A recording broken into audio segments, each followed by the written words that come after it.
What's up, everybody, man? This is yours truly from Chris That Square Sports Podcast. Here we doing the Indianapolis Colts, our arch rival in my division. I cannot stand them. They win every year, just about. But last year, they lost with Carson Wentz to the Jaguars, and it was amazing to watch them lose. I'm messing with you. Hey, however, man, this is their mock draft. They have a total of 9 picks this year. They got 42. 73, 82, 21, 59, 78, 218, 238, 239. They got a lot of picks. They went 9-8 this year. 2-game losing streak. Pretty much we all know the story, right? Carson Wentz was supposed to come in, preach these boys a revival. Yeah, that did not happen. That was actually the last thing that happened. It was not very good for them at all. So, especially first things first, they have them in the mock getting, at 42, they got them getting Tyler Smith out of Tulsa. 73, they got them getting Kingsley Algebre out of South Carolina. And they got them getting Justin Ross at 82. I don't like any of those picks going to them right away. My thing for the Colts right now, how I see it, at 42, I have them going safety. Well, free safety with Lewis Seen out of Georgia. 6'1", 200 pounds. Kids from Texas, free safety, 4.3 speed, 1 interception, a lot of pass deflections, 9, 7.3 tackles, 43 solo tackles. Combine, they look pretty decent. Guys are all over the field, kind of what the Colts really need defensively, especially with Forrest Buckner pretty much running the pack on the D-line. I think going back further, they need to just build. They're going to need to build their secondary up as well. So I do have them getting Lewis Seen at 42. Now, they have another need that they need badly at 73. I think he'll be there.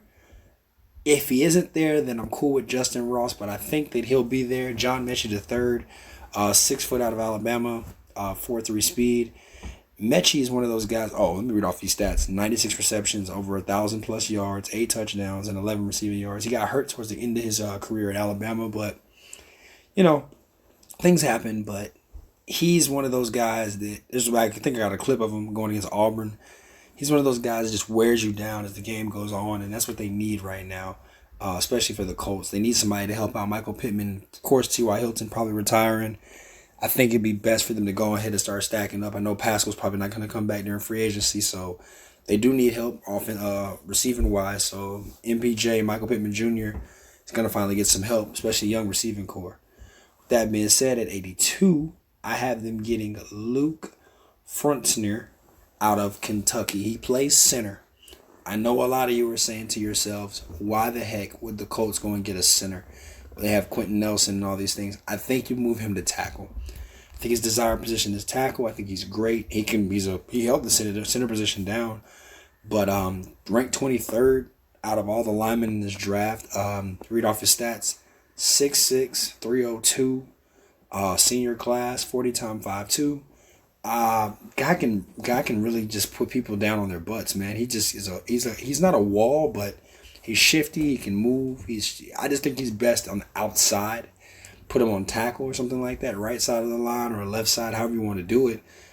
Quentin Nelson alone is already going to be fired. He's best offensive guard in the league, and having a guy like this come in and learn from Quentin Nelson, that's probably going to help them out, especially picking this guy around 82.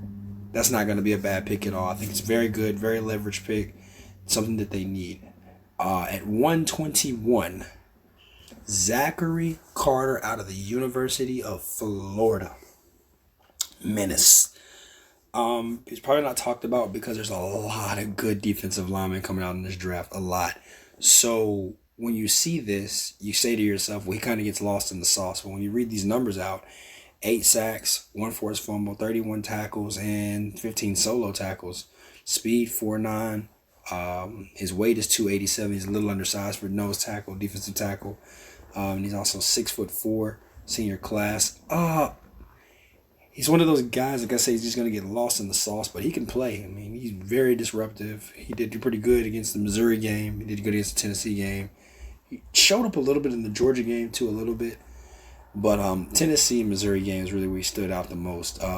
But Zachary Carter, if he's there, that's a great value pick, especially at 121. I don't see why you don't get a guy like that, especially to help out with Forrest Buckner. You can switch it to a 4-2. You can switch to a 4-4. I'm sorry, not a 4-2, a 4-4. 4-3 or 4-3 or 3-4 defense. Kind of alternates the two guys out. Gives them a break a little bit like that. At 159, we have them getting a quarterback, finally, Jack Cohen. I don't like any of the quarterbacks in this draft except for Malik Willis and Matt Corral. But Jack Cohen fits Frank Wright's offense, and I think that he will slip this far in the draft, probably even further if the Colts don't get him. 6'3", 217, 4'9", senior class, QBR rating 105, yards 3,000 plus. His completion was 65.7, 25 touchdowns, 7 interceptions. He's not your running type. He's just going to stand in the pocket and throw the ball. Started his career at Wisconsin. You know how that goes. Wisconsin don't throw the ball for nobody. They run that thing. So him going to Notre Dame actually kind of helped save his career as a college athlete and pretty much going into the NFL. So seeing this, especially him market value around that pick, around pick 178 in the 5th round, I think this is a good fit for him there. Like I said, he doesn't wow you, but I think in the offense of the Colts, decent offensive line, 2 really good running backs if he's in trouble. He's got a solid 2-year receiver out of there. I think it'll be a pretty good fit for him coming in right away. He doesn't have to play. He's got some competition on that roster of guys who's on that Colts roster at quarterback, but I think, pretty solid. I don't think he has to work too hard. That being said, picking up at 218 towards the end of the draft, I have them getting this guy named Mike Rose out of Iowa State. 3 sacks, 73 tackles, 36 solo tackles. Doesn't wow you again. 256 interior linebacker, 4'7". Guy plays with a lot of heart. That's really what it is. He plays with a lot of heart. And it's very displayed in the Oklahoma game and in the Iowa game very much. So he's all around, man. He's one of those players he's just a guy that he hits you. You know what I mean? So this looks like he's a workout freak. His numbers, as in just lifting weights and stuff, is good. So, he's one of those guys that just kind of, you need him just for, get you some spark going. He's not a bad linebacker, though, anyways, inside linebacker. But Colts need something like that, especially with their defense, the way it looked against the Jaguars the last game of the season, man. I tell you what, that's not good at all. It's not great at all.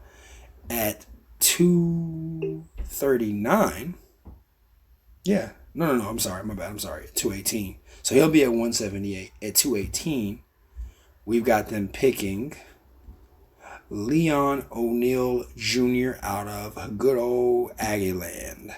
Tell you something about this guy, man. He is electrifying. He's a tremendous man. 6'1", strong safety, 211. I talked about him earlier, I think, going to another team. 5'4" is his speed. 4'5" is his speed. I'm sorry, not 5'4". 4'5" is his speed. He had 2 picks. One of them he had a touchdown. The other one he didn't. A couple of deflections. A lot of tackles. 58 tackles, 38 solo tackles. He played in every game. He's going to be one of those players because the defensive line for the A&M, the Aggies, and their linebackers were so good that, their secondary doesn't get a lot of credit, which they really do deserve. So I think that this is not only a great value pick for them, but I think it's also a sleeper steal pick for them. Just for the simple fact that he's going to be in the 6th round. No one's really going to be paying attention. You kind of got to do your homework on players like this. And if you're the Colts, you get a guy like this, teaming him up with Lewis Seen, a couple of guys in your secondary already, you're decent. This is where it gets fun. This is where it gets really, really fun. And don't laugh. I have them actually getting another defensive back too. But before we get to that, with picks 238, I have them getting Nick Muse out of South Carolina. Didn't have a lot of receptions, didn't have a lot of touchdowns. He's really one of those possession type tight ends. He's kind of reminds you of a Jack Doyle. If Jack Doyle does decide to retire, I think this is the route that they go, especially later on in the draft. 6'5", 259, senior class, 4'7". Position rank, he's pretty far at the bottom. Blocking tight end, so much. Good upper body strength, good hands. But when it comes to just explosion speed, he does not have that. He's not going to be a guy that breaks away, but he just somehow, some way finds a way to get open. He's your great check down tight end. He reminds you of a style of a Jason Witten. That's what he reminds me of. His comp would be a Jason Witten mixed with a little bit of Ben Watson. He just finds ways to get open. That's what he does. He just moves past the linebackers just enough, just in front of the safety, and he just finds ways to get you open. He'll hit you with the 15, the 5, and the 10. That's what he does. And there's nothing wrong with that, I think, as long as he moves the chains. Then wrapping it up the draft at 239, we got Joey Blount. Joey Blount out of Virginia. 6'2", 195 pounds. Strong. He just plays safety. He's not strong or free. He just plays safety. Now you're saying we drafted 3 safeties for the Colts. I think Lewis Cine converts to corner. I think Leon O'Neal converts to strong.